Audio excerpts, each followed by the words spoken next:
So, I was gonna make a couple of things for myself because I've got to work on this sculpt.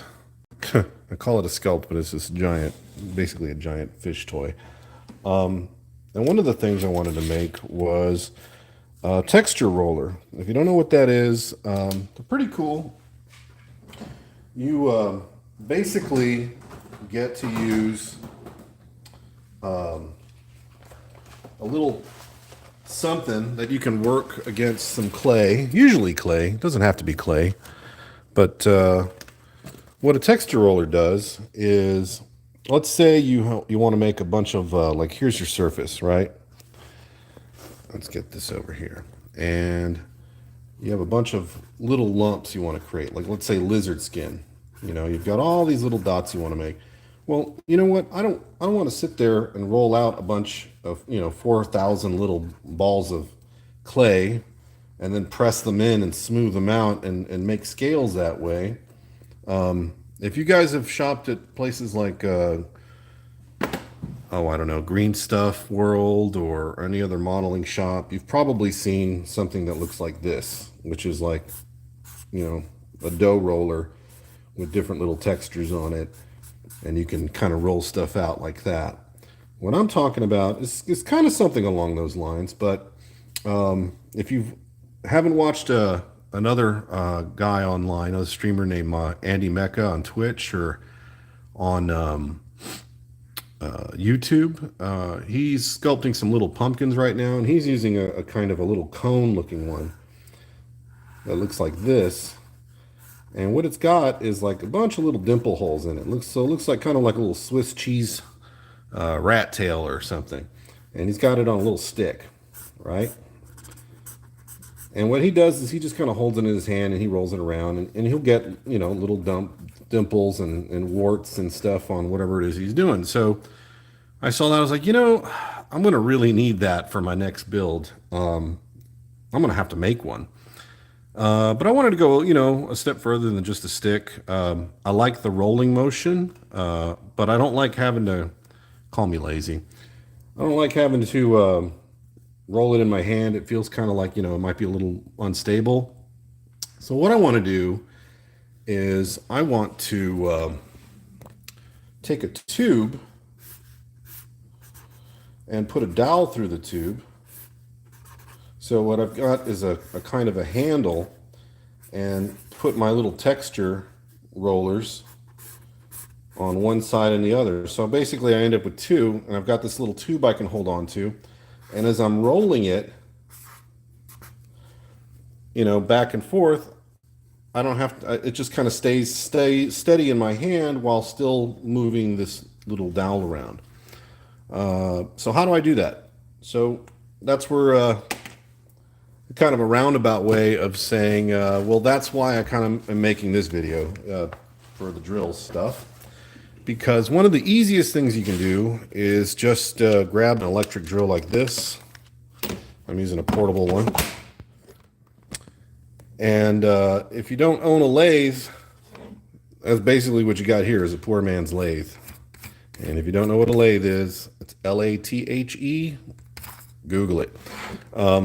But basically a lathe in its basest form is just a chuck, which is what these little grabby teeth are, that are built onto a round motor that just spins. That's all it is.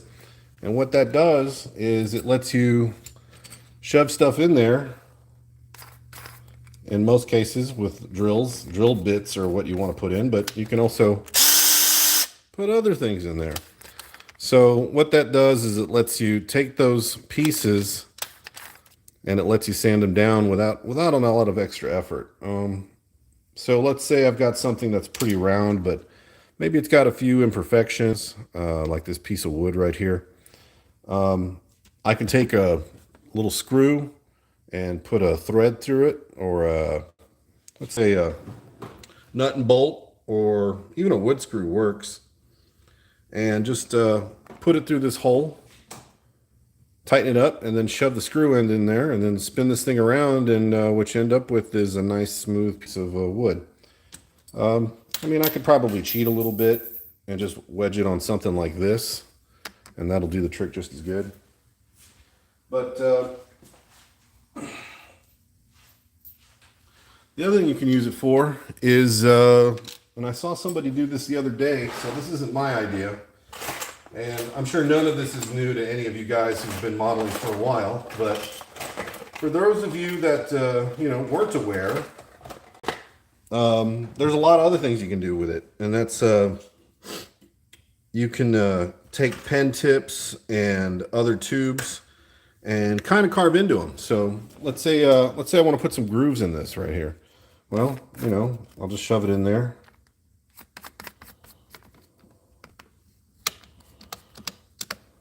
Right?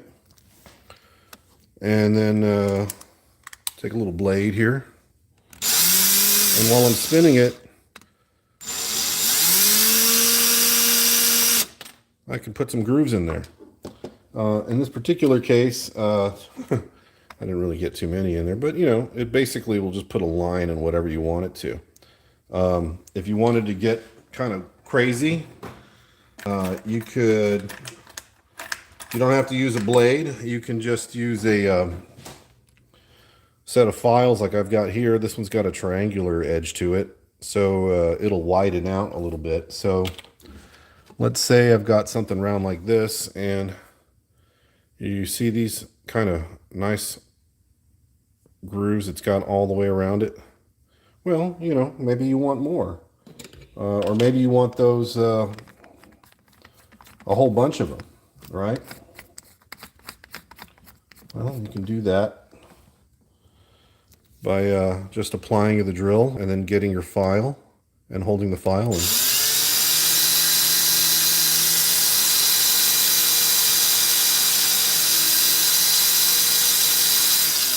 there you go. Now I've made one. So these are what came. This is just a chopstick. But if you want to add some details in here, you can just grab a file and do the same thing. I usually wouldn't recommend doing it too fast, but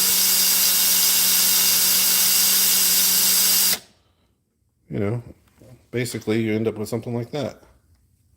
So now I've made my own. Another thing that you can do, and this is what's going to happen with my stuff. So I said I wanted to make a handle for this, right? That's kind of big. But that's a good size for this one. So this one's already cut to the size I like and the size I need. So in other words, I'm going to put a ball on one side,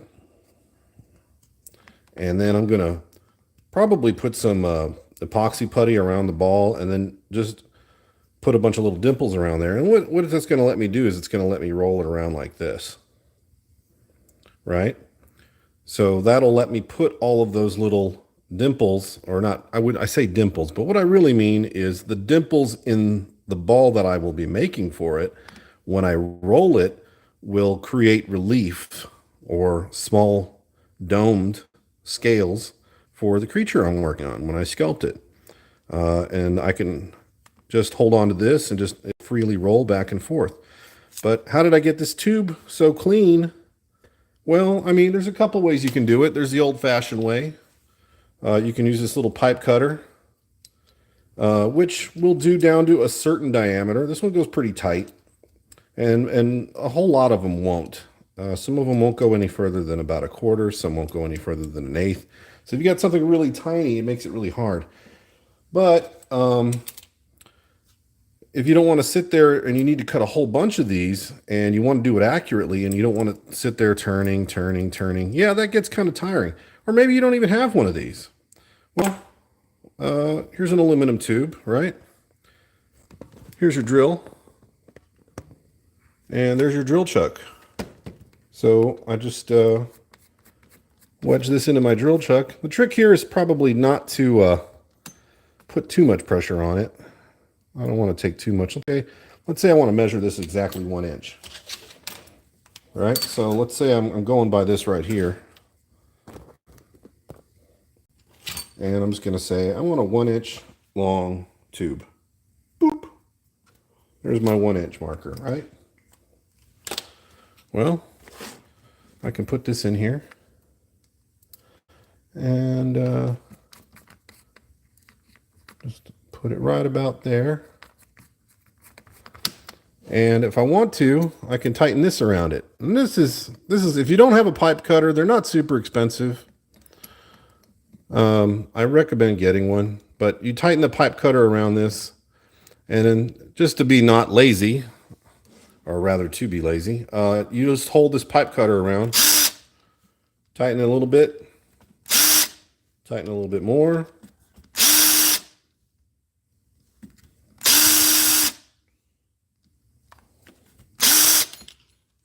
There you go. Nice, sharp, clean cut. But it kind of leaves you with one of these little guys. Let me show you. You see how it's kind of pinched in a little bit? You know, in other words, it went from two parallel walls like that to kind of being tapered in. So instead of being nice and flat, it's got a taper on it. Well, those are easy to fix too. And you can use the drill for that too. You can do this by hand. You probably don't need to do it with a drill. Probably easier to not to do it with a drill, to be honest. Well, you just shove a little piece of metal in there, little razor, and you take the taper out. And it feels a little sharp. So, what do you do when something's too sharp or it's got a nub on it you don't like? Well, you take a little piece of sanding paper,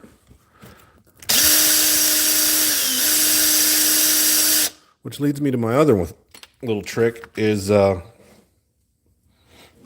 if you want to do this and you don't have a pipe cutter, this is where it gets a little dangerous. But if you got a steady hand, you can use this. I know it's dangerous, and I didn't say this was for kids, but you hold that blade right up against it.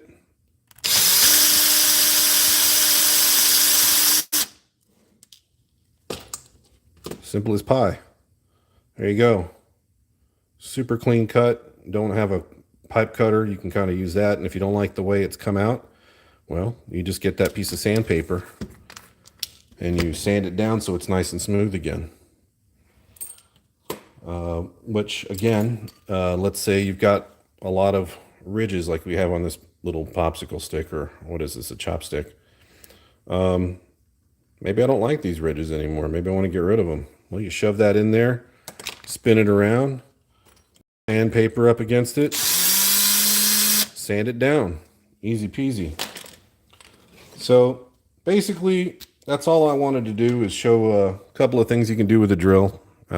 Chop things up, mostly tubes, but you can use it for cutting things, wood, making marks or scoring lines on things, like wood, aluminum. I use a lot of aluminum because it's probably the softest material I can use to do this sort of thing. But yeah, so this one's going to become the handle for my little spinny thing. I need to cut this one down to probably, I don't know, let's say around the same size. I guess this is about 2 inches, right? Yeah, about 2 inches.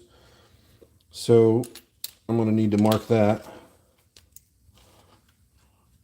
We'll just say it's about that size.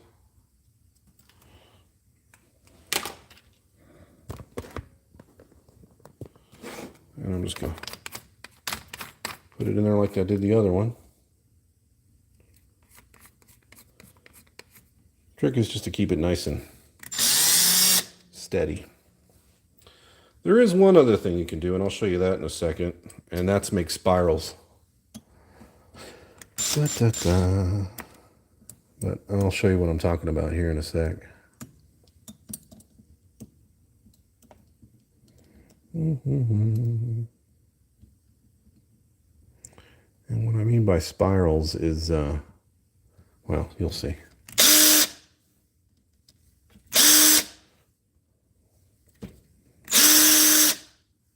I think that one's already cut all the way through. There we go. I don't want to keep it in there.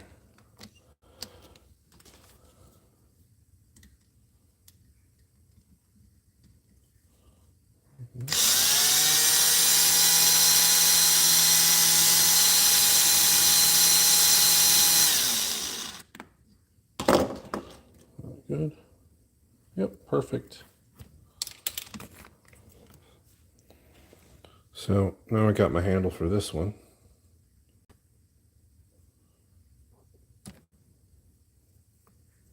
Uh-oh, looks like it's got a little bit of a taper on that side, so I'm going to fix that side too.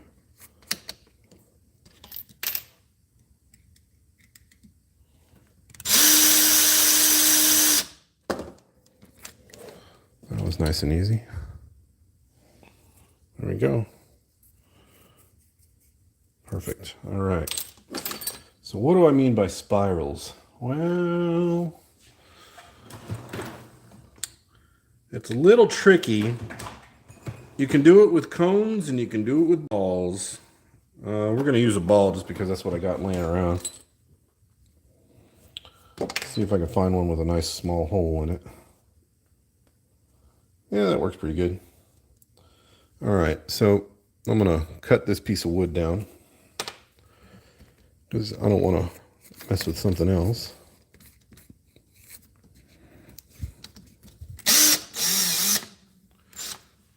So just like with the,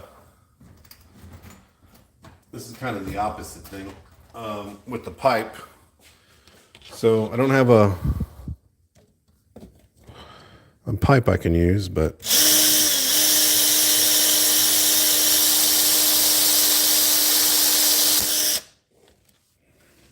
oop, that broke off. All right, let's try that one. I think I put too much pressure on it, but where is it? Where's my cut? I was kind of cutting it down right there. Yeah, anyway, I'm no pro, but this is good enough for what I was going to use it for. Let me wedge that in there. Nice and tight. Let's see if we can get this to make a spiral for us.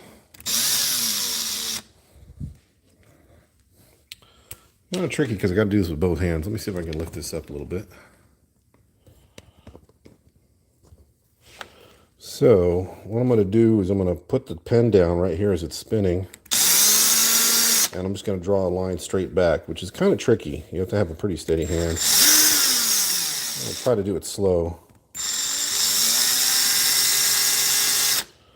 But yeah, I think you get the idea. There you go. So that's what I've done.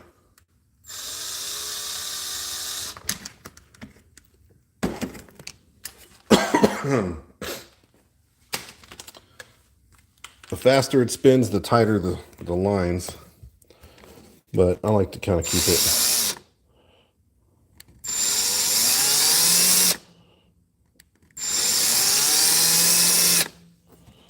Just like that.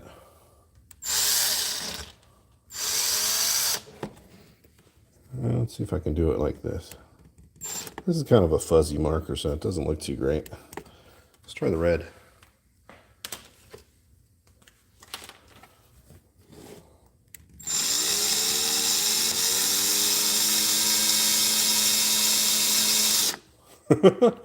I'm basically just filling it in now.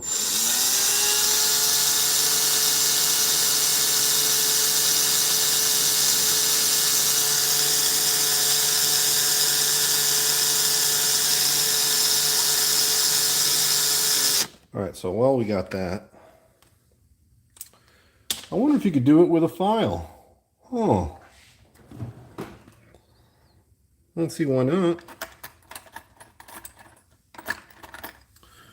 I guess this will be the last one I try. Let's see. Oh.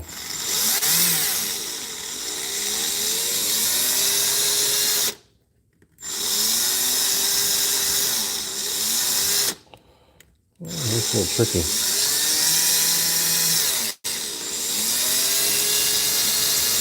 I guess those of you guys that do lathe work probably know a better way to do this, but like I said, this is not a lathe. Well, I guess let's just sand it down.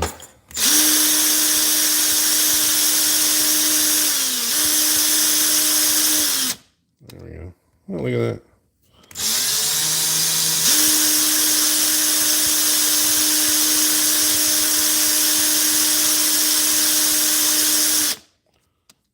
Nice and smooth. Anywho, so that was just my little tips and tricks with some drills. You can kind of do some funky things with them. It's all just about using what you got. But yeah, for me, probably the most useful thing that I use this thing for a lot is chopping up dowels and little metal pipes. Just makes it a lot faster, especially if you have to cut a whole bunch of them. It's a big pain otherwise. But anyway, let you guys go. I'll probably be working on these later, and I'll make another video about this and how these work. But that's going to take a little bit of time, so maybe that'll be a little two-parter. Gonna need the putty to dry when I put it on here, but yeah, we'll go over that later. But yeah, essentially, just like I described at the beginning of the video, these are pretty straightforward. I'm just putting some dowels inside some tubes so you can have some rolly bits. And yeah, anyway, catch you guys later. Bye.